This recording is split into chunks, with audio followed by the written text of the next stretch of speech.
জীবনে কেউ যদি একবার এই দোয়াটা পড়তে পারে 100,000 কোটি পাপ করার পরে আল্লাহর জান্নাতে যাবে। আল্লাহর কসম করে বলছে, আমার কথা নয়, বিশ্বনবী সাল্লাল্লাহু আলাইহি ওয়াসাল্লামের কথা। জীবনে 1000 কোটি পাপ করেন, যদি একবার এই দোয়াটা পড়তে পারছেন, আপনি জান্নাতে জামিনে যাবেন। আমার আল্লাহ রাব্বুল আলামিন বলেন, আসরাফু আলা আনফুসিহিম লা তাকনাতু মির রাহমাতিল্লাহ।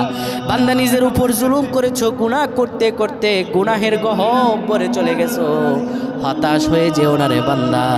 লা তাকনাতু মির রাহমাতিল্লাহ, আমি আল্লাহর রহম থেকে হতাশ হইস না রে বান্দা, আমি রব তোর হতাশা দূর করে দেব বান্দা।